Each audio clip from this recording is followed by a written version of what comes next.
Hello, welcome back. We are here ready to wrap up our chapter 4 discussion. This last little mini video is just going to be talking about inflammation. There's a nice big picture I'm going to walk you through here in a little bit.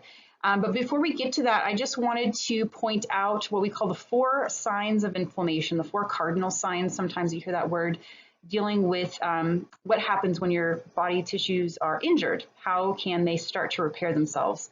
So the 4 signs are redness, swelling, heat or warmth, and pain. Gosh darn, it hurts. So each of those 4, keep that in mind. I'll try to point them out when we go through this next slide. But if you have those 4 things together, redness, swelling, heat, and pain, then it's a good indication you have some kind of inflammation happening, which isn't always bad. A lot of times inflammation is connected to a negative outcome.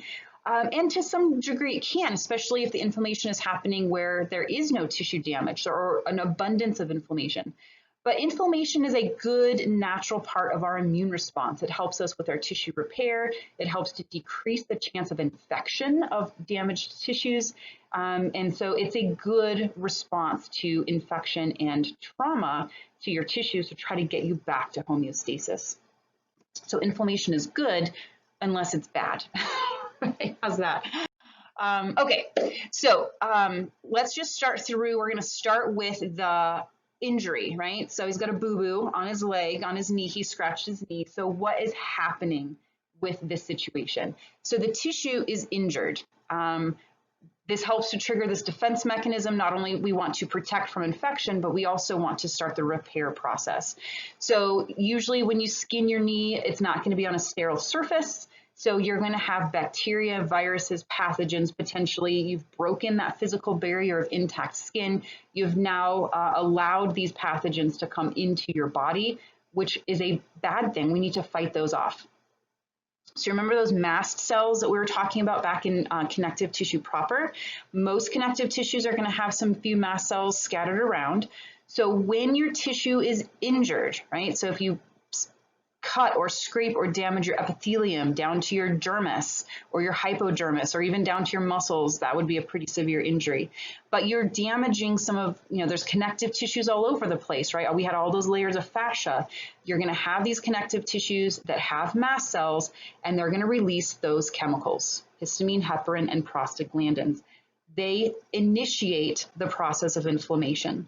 So here's those. I'll maybe highlight them. Let's see if I can highlight. Swelling, redness, warmth, and pain, right? Those are 4 indicators that inflammation is taking place.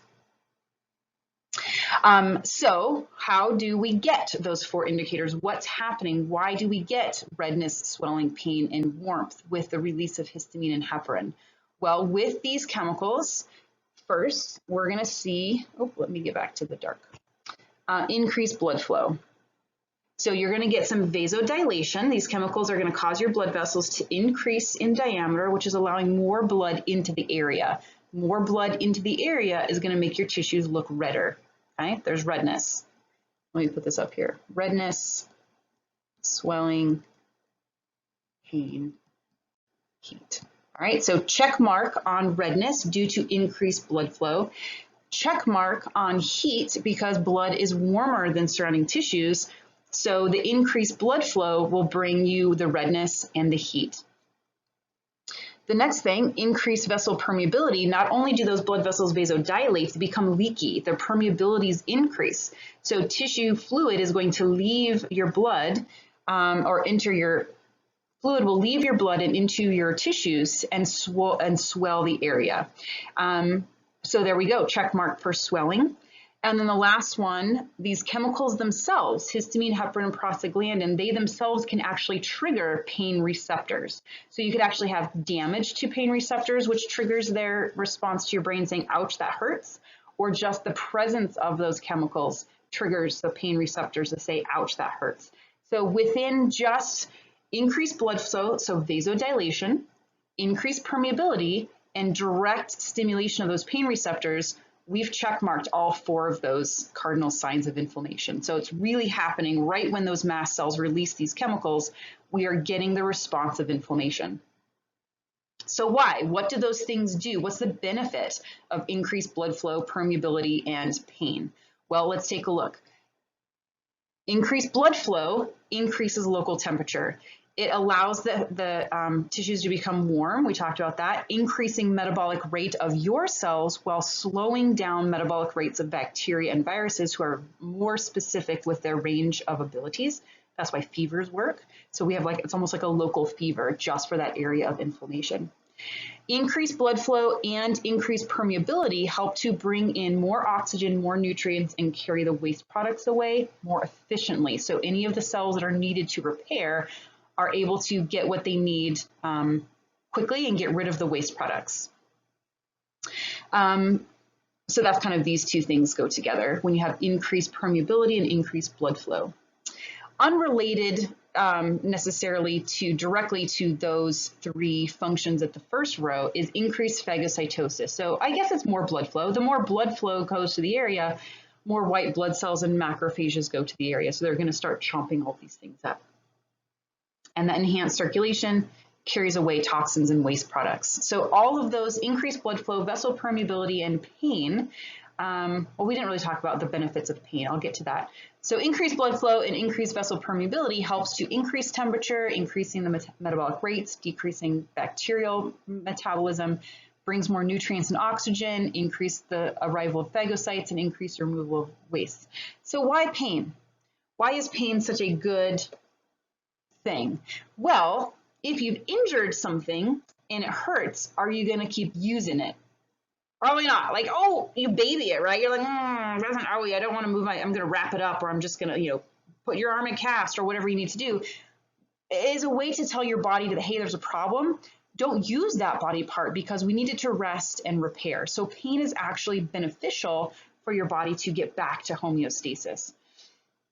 So then over a period of time, hours to days, depending on how severe the injury is, all of those things that lead to those 4 signs of inflammation help with regeneration and eventually back to normal. Yay, homeostasis. So when everything is back to normal, your mast cells are inhibited, and so they're turned off. So this is a negative feedback reaction. So our stimulus is these chemicals are being released. When tissue is repaired and regenerated, the chemicals go down, right? So this opposite reaction, that's a negative feedback. All right, so that is our process of inflammation. It's good for you if it's done under the proper circumstances. Now, if somebody's dealing with, say, like arthritis or an inflammatory bowel syndrome or something along those lines, then that's when inflammation can be a bad thing because it's overreacting. It's doing something more when it's not really supposed to. So then people have to treat that out of normal realm inflammation, which people have. There's lots of conditions where people have to deal with that also. All right, that's it. That wraps up our chapter 4. Again, send questions, bring questions to lab, come to office hour. Please let me know if you have any thing that needs further explanation. I'd be happy to work through anything else with you. Have a great day, and I will see you next time for the integumentary system. Bye.